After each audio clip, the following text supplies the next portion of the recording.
மகாராஜா படம் பார்த்து கிட்டத்தட்ட ஒரு 48 மணி நேரம் ஆச்சு.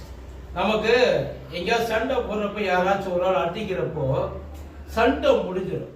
ஆனா அடிச்ச இடத்துல சில நேரங்கள்ல கண்ணி வீங்கி போயிடும். அந்த வலி, அந்த ஃபீலு அப்படியே இருக்கு இல்லையா? எனக்கு அப்படித்தான் இருக்கு. அந்த படம் முடிச்சாச்சு. பட் அந்த படத்தோட தாக்கம் மண்டைக்குள்ள ஒரு ஓரமா ஓடிக்கிட்டே இருக்கு. இத்தனைக்கும் ஓடிடியில தான் பார்த்தேன். ஆனா படத்தை ஓட்டாம பார்த்தேன். ஒரு சீன் கூட ஓட்டல. அந்த கடைசி சீனுக்கெல்லாம் தியேட்டர்ல உட்கார்ந்து பார்த்தது எவ்வளவு தூரம் அந்த ஃபீல், அத்தனை பேரோட ஃபீல் எந்த அளவுக்கு இருக்கு அப்படின்றது பேசும்போது புள்ள. படத்துல பொதுவா ஏதாச்சும் ஒரு சீனு நமக்கு ரொம்ப பிடிச்சதால அந்த படத்தை தாராளம் மற்ற எல்லாத்தையும் வந்துடும். அந்த ஒரு சீனை பயங்கரமா தூக்கி போயிடும். ஆனா அந்த படத்துல ஒவ்வொரு சீனும் ட்விஸ்ட் டேர்னு படம் பயங்கர இன்ட்ரெஸ்ட். ஆனா அதே நேரத்துல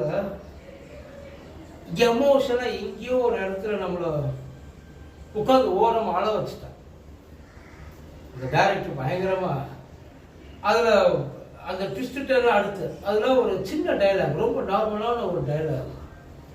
அந்த இவர் சிங்கம் புலி நடிச்சு காட்ட போவார்ல, நடிச்சு காட்ட போறப்ப அவர் மிரட்டிக்கிட்டே இருக்கப்போ விஜய் சேதுபதிக்கு தெரிஞ்சு போயிடும். நல்லாச்சு கேட்பாப்புல, விட்டுலாமா விட்டுலாமா, ஒன்றும் பண்ணாம விட்டுலாமா, விட்டுலாம், என்ன பண்ணியிருந்தாலும் விட்டுலாமா, விட்டுலாம், உன் பொண்ணை ரேப் பண்ணிக்கலாம். அந்த நேரத்தில் விஜய் சேதுபதி போடுறா அப்படின்னு சொல்லிட்டு அருவாளை தூக்கி கையில போட்டு வந்துடுவோம். வெளில வந்தோம் சார், நம்ம ஒரு உணர்ச்சி வசத்துல அருவாள் எடுத்து கொடுத்துட்டோம். போட்டா என்ன சார் போட்டுமியா, நம்ம பிள்ளைக்கு இருந்தா நம்ம என்ன பண்ணுவோம்? ஒரே வார்த்தையில இந்த படத்தை எந்த அளவுக்கு பாராட்டுறது அப்படின்றது பாராட்டுறது இல்லை, நம்மளாம் வெக்கப்படணும். ஏன்னா இப்படிதான் நடக்கும்.